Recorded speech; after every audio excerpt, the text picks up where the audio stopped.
there are certain rules for the validity of a muraba transaction. ان میں جو first rule یا کہ condition ہے وہ یہ ہے کہ the cost price should be precisely and minutely described and disclosed to the buyer. Cost price میں جہاں اس کی قیمت خرید ہوگی وہاں پہ جو ڈائریکٹ ایکسپینسز ہیں which are incurred on the commodity they are also to be included in the cost price.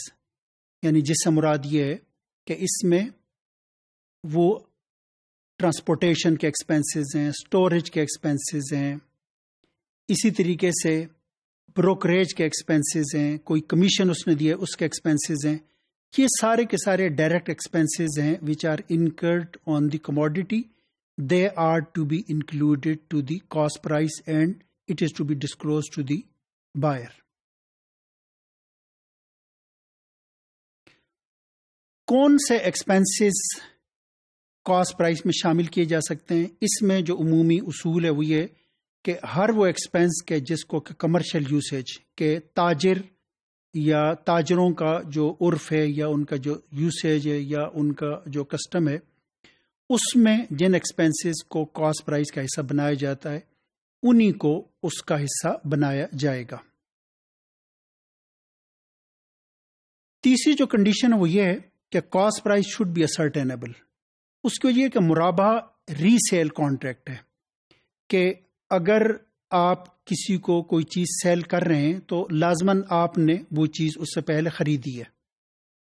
آپ نے کاسٹ پرائس یا کہ آپ نے اس کی پرائس کیا دی ہے وہ اسرٹین ہو سکتی ہو. اگر جو کاسٹ پرائس ہے وہ اسرٹین نہ ہو سکتی ہو تو اس صورت میں آپ اسے مرابحہ کے ذریعے سیل نہیں کریں گے بلکہ آپ اسے مساومہ کے ذریعے سیل کریں گے.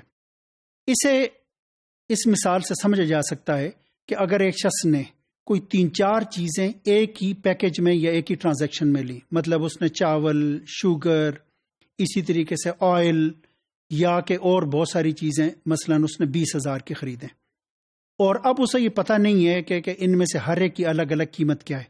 ان میں سے اگر وہ ایک چیز کو فرض کریں کہ وہ رائس کو، چاول کو وہ مرابحہ کے تحت کسی اور کو بیچنا، اگر وہ بیچنا چاہے تو اب اسے یہ پتہ نہیں ہے کہ اس نے چاول کی اس نے جو ہے وہ قیمت کیا ادا کی. تو اگر ایک شخص کو کاسٹ پرائس کا پتہ نہیں ہے تو وہ اس طرح کی چیز کو علیحدہ طور پر وہ مرابحہ کے تحت سیل نہیں کر سکتا. کاسٹ پرائس کا تعین بہت ضروری ہے، یا کہ کاسٹ پرائس کے بارے میں پارٹی کو جو یہاں پر سیلر ہے اسے یہ پتہ ہونا چاہیے کہ میں نے کتنی کاسٹ اس کی دی ہے اور کتنے ایکسپینسز اس پہ پڑے ہیں یا کہ ہوئے ہیں، تو کیونکہ اسی سے کاسٹ پرائس کا جو تعین ہوگا.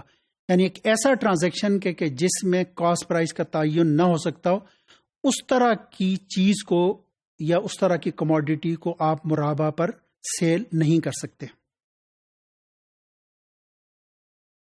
اسی طریقے سے اگر جو پہلا ٹرانزیکشن ہے کہ مثلا جو مرابحہ کا جو سیلر ہے اس نے جو چیز خریدی ہے، اگر اس نے کریڈٹ پہ خریدی ہے یا اسے کوئی ریبیٹ یا کہ ڈسکاؤنٹ ملا ہے، یہ ساری معلومات بھی اسے لازماً پاس آن کرنی ہوں گی ٹو دی بائر، کیونکہ انٹیگریٹی کا یا کہ امانت کا تقاضا یہی ہے، دیانت کا تقاضا یہی ہے کہ وہ اسے یہ بتائے گا کہ جناب یہ چیز ویسے تو 10,000 کی تھی لیکن اس نے 500 کا اس نے مجھے ریبیٹ یا کہ ڈسکاؤنٹ دیا ہے.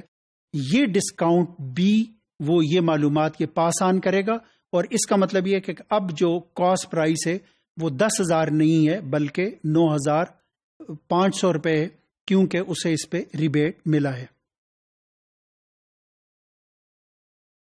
جو پرائس ان فرسٹ سیل ہے وہ لازماً منی فارم میں ہونی چاہیے.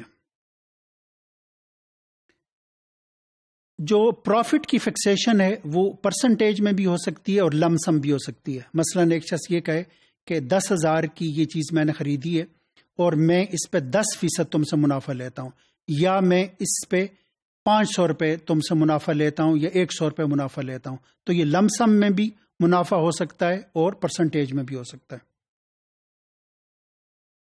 لیکن جو منافع ہے وہ لازماً منی فارم میں ہونا چاہیے. اگر مرابحہ کریڈٹ پر ہو رہا ہے تو اس صورت میں جو پیمنٹ آف پرائس ہے یا کہ جو پیمنٹ آف کریڈٹ پرائس ہے اس کا بھی لازماً تعین ہونا چاہیے. کہ مطلب یہ ہے کہ جو مرابحہ پرچیزر ہے وہ کب یہ رقم ادا کرے گا. اگر گولڈ اور سلور کا مرابحہ ہے تو وہ کریڈٹ کے ساتھ نہیں ہو سکتا. اس کی وجہ نبی اکرم صلی اللہ علیہ وسلم کی وہ حدیث ہے کہ سونے اور چاندی کا جو تبادلہ ہے وہ یدن بیدن یعنی ہینڈ ٹو ہینڈ ہوگا. تو مطلب یہ کہ یہ نہیں ہو سکتا کہ آپ گولڈ کو مرابحہ پہ بیچ رہے ہوں اور جو اس کی پرائس ہو وہ سلور ہو، اور آپ یہ کہہ رہے ہوں کہ یہ جو سلور ہے یہ تم 3 ماہ کے بعد ادا کرنا یا کہ 6 ماہ کے بعد ادا کرنا. یعنی گولڈ اور سلور میں جو مرابحہ ہوگا وہ لازماً ہینڈ ٹو ہینڈ ہوگا، in the same session of contact ہوگا. تو یہ وہ شرائط ہیں کہ جنہیں لازماً اپنے مد نظر رکھنا چاہیے جب ہم ایک مرابحہ ٹرانزیکشن کر رہے ہوں.